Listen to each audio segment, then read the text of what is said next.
Hello, I'm Dr. Subeker, Adam, a urologist with over 25 years of experience helping men live healthier, stronger, and more confident lives, especially after 60.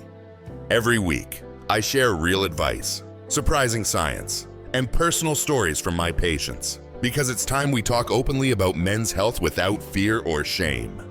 What I'm about to share may surprise you, but it could change the way you take care of your body, your mind, and your manhood. Let's get started. There comes a moment in a man's life when his body starts whispering truths he's not ready to hear. It's not always sudden. More often, it's a slow erosion, a shift in how the morning feels, in how long it takes to rise, not just from bed, but in spirit. Something that once came effortlessly now needs coaxing. What used to be instinctive now demands effort, patience, and sometimes disappointment. In those quiet hours, when the world stops asking for your attention, a different voice begins to speak. It doesn't shout. It lingers, just beneath the surface. Where youth once lived, it speaks of doubt, of longing, of a strange, hollow space inside that no longer fills the way it once did. Men aren't taught how to sit with this. We're trained to chase, to fix, to provide, not to feel, especially not to feel the ache of decline, or the cold presence of shame when our bodies don't respond like they used to. There's no guidebook for the moment you realize intimacy no longer begins in the flesh, but in the mind, in memory, in something far more fragile. You tell yourself it's normal, that it's just age, that maybe it doesn't matter, but it does, because something in you is keeping score, not of conquests or performance, but of the last time you felt real deeply, physically, emotionally real. You find yourself in strange rituals. Touch becomes less about desire, more about reassurance. The act itself is not the question. The weight lies in why you keep returning to it, whether it's habit or comfort, or simply a need to remind yourself that you still possess something worth touching. You don't always name it, but it's there, a quiet need for proof. Masturbation, in this context, becomes more than release. It becomes a mirror. One that reflects not just your body, but your loneliness, the isolation no one sees, the kind that can exist even in a shared bed, especially in a shared bed. Doctors will give you statistics. They'll tell you what's healthy, how often, what's normal. They'll explain blood flow, prostate health, and the therapeutic effects of regular stimulation. But those numbers don't speak to the hollow feeling you carry afterward. They don't answer the question echoing in your chest. Is this what intimacy has become? Sex, if it happens, may feel more like a memory than an act. There are moments when your body hesitates, not from lack of desire, but from doubt. Not fear of rejection, but fear that even in acceptance, you won't feel whole. That something essential, once vibrant and alive, has been quietly retreating without your consent. You don't tell anyone. Not your partner, not your doctor, not your friends. You carry it alone, as if naming it would make it worse, as if the act of admitting how far you've drifted from your own body would expose something irretrievable. So instead, you search in private, in late-night windows lit by screen glow. You click through articles written by experts who never speak to the part of you that mourns. The search isn't for information, it's for reassurance, that you're not broken, that this happens to other men too. That there's still time to reconnect, not just sexually, but spiritually, with yourself, with someone else, with the part of you that still remembers what it meant to feel wanted without effort. None of this is weakness, it's grief. Grief for a version of you that lived fully in the body, for a time when arousal was spontaneous, not strategic, for when touch wasn't a question, but a language, when being seen didn't make you flinch, when your masculinity wasn't measured by function, but by presence. You begin to notice how much you've learned to avoid mirrors, not out of vanity, but because something in the reflection stares back without recognition. A man who still looks like you, but no longer feels like you. And when that disconnect grows too wide, you retreat into the one space where you feel some control, solitude. That solitude can heal, or it can harden. It depends on what you do with it. If you numb it, distract it, bury it beneath habits, you only deepen the divide. But if you face it, if you meet it with honesty, with trembling hands and a quieter mind, something different can emerge. A relationship with yourself that isn't driven by demand, but by reverence. Sex and masturbation aren't enemies. They're expressions, reflections of how close or far you are from yourself. The question isn't which is healthier. The question is which helps you remember your aliveness. Because at this stage of life, aliveness matters more than climax. Depth matters more than speed. And connection not just with a partner, but with your own body becomes the most sacred pursuit of all. You're not losing your masculinity. You're being invited to redefine it. And in that redefining, there is no shame. Only the slow return of something you thought was gone, the ability to feel deeply, even in silence. There's a certain quiet collapse that doesn't come with drama or visible ruin. No one sees it happen. Not your family, not your colleagues, not even your doctor. But you feel it. It shows up in the hesitation before you unbutton your shirt in front of a mirror, in the silence between questions your partner no longer asks, in the pause before responding to desire with action, because the body's response has become unreliable. The decline isn't always measured by dysfunction. Sometimes it's simply the dulling of reaction, the absence of urgency. You don't stop wanting entirely. You stop trusting what that want will lead to. You become careful, tentative, not out of shame in the act, but fear of disappointment in yourself. The world continues around you. Commercials still show men with white hair and broad smiles chasing sunsets and spontaneous intimacy. But when the door closes and the noise fades, you are alone with your hands, your thoughts, your hollow. There are nights when you choose the privacy of habit over the risk of rejection, not because you don't crave warmth, but because the gap between craving and fulfillment has grown wider than you know how to cross. Shame is rarely loud. It's in the things you no longer say, in the looks you avoid, in the conversations that slide sideways when anything too intimate arises. You carry it behind your posture, in the slump that used to be a confident stride. You explain it away with humor, with excuses, with age. But inside, the question festers. Not about whether you're still a man. You've proven that.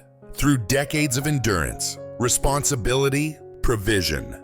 The question is quieter, more personal, more haunting. It's about whether you still matter as a man, not as a worker, a father, a provider, but as a being capable of desire, of being desired, of touch that means something. When you're young, the body is a promise. Later, it becomes a negotiation. You try supplements. You research testosterone. You read articles by men half your age about performance and diet and discipline. But none of them speak to the ache you feel in your chest when the desire is there and the body won't follow. Or worse, when it does and you feel nothing.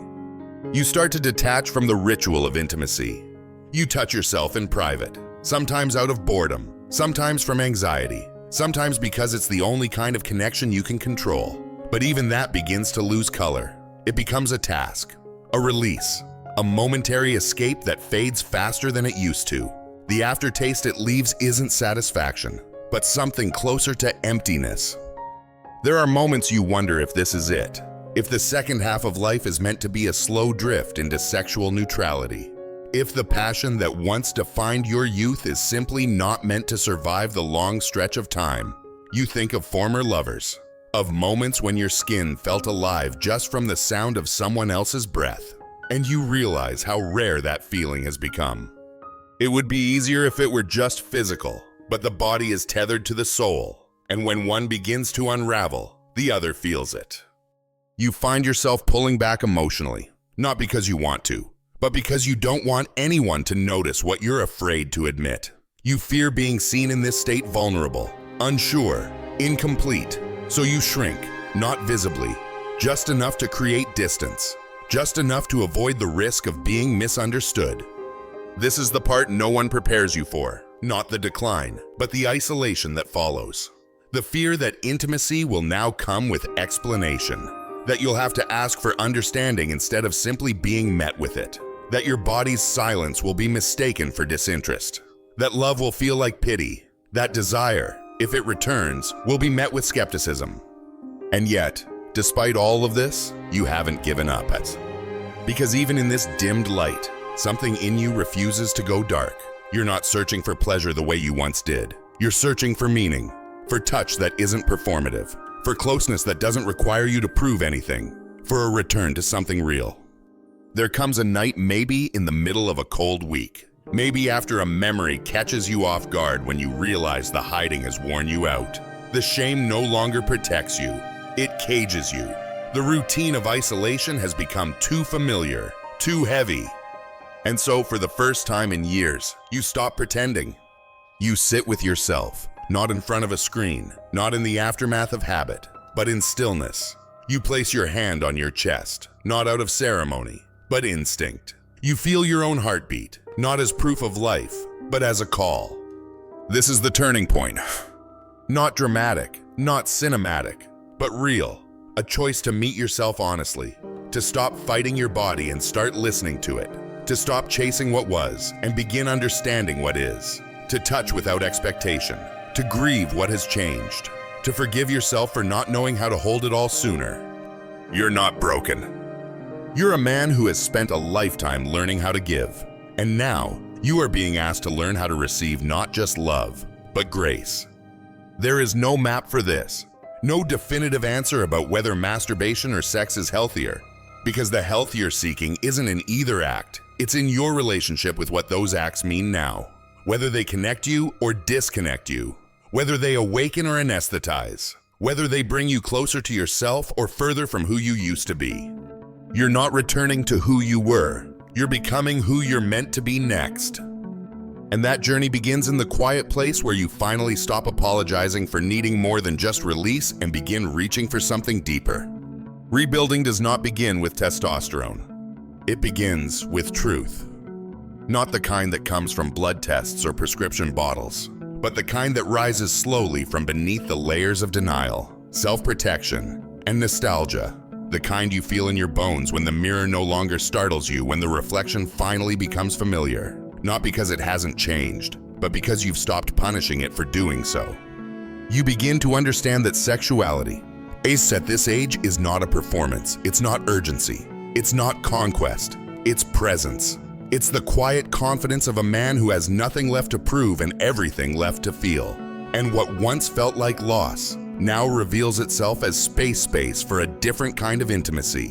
One that is slower, deeper, more attuned to what's beneath the skin. Touch evolves.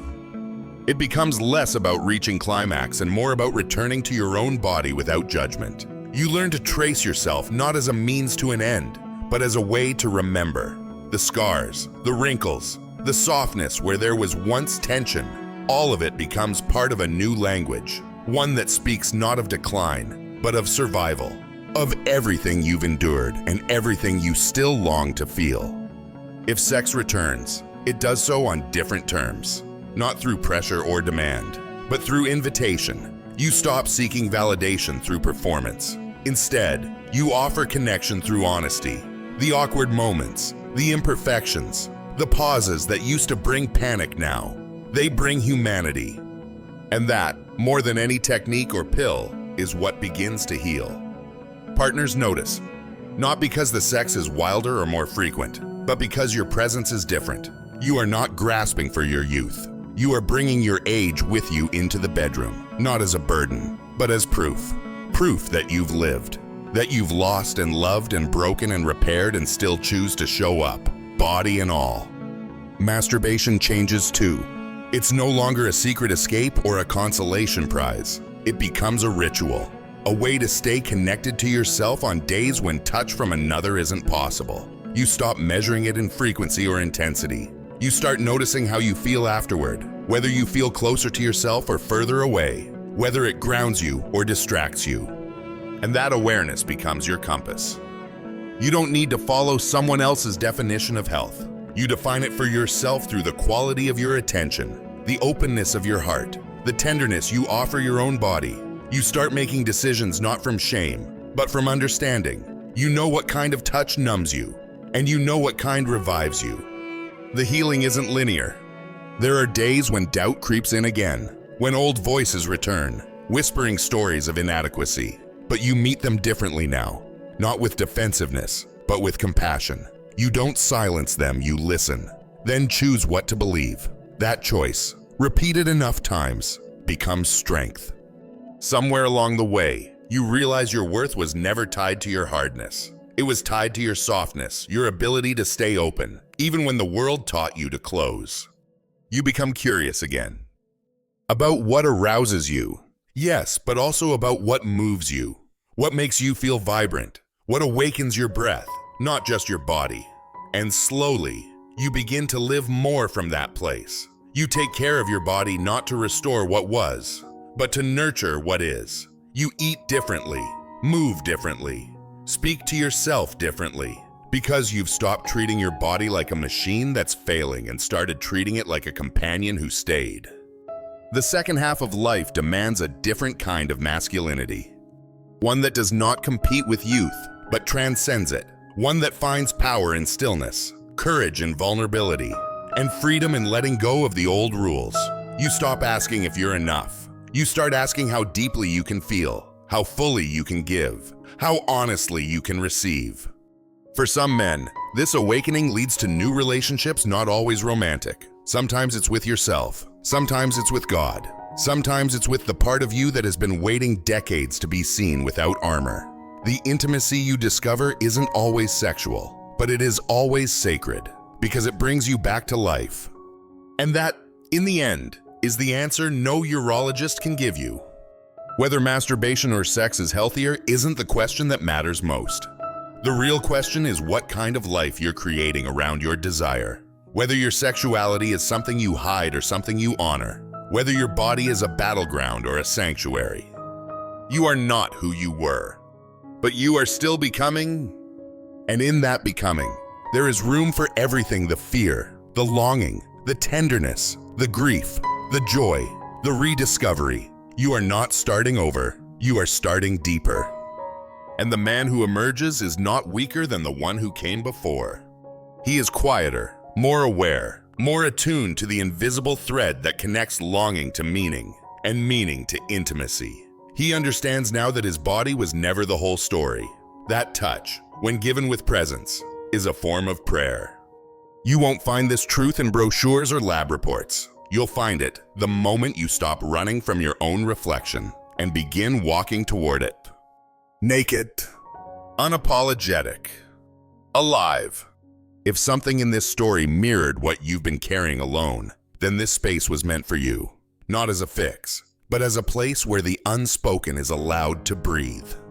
This channel exists for men who no longer find themselves in the noise of modern advice. It's for those who move slower now, not because they've lost strength, but because they're choosing to go deeper. If you're still curious, if you're still learning what intimacy looks like when the body evolves, if you're still listening to the parts of you that want to be heard, then subscribe. Leave a comment if any part of this stayed with you. Not for attention, for connection, for the quiet understanding that sometimes all a man needs is to know he's not the only one waking up with questions. You're here. That already means something.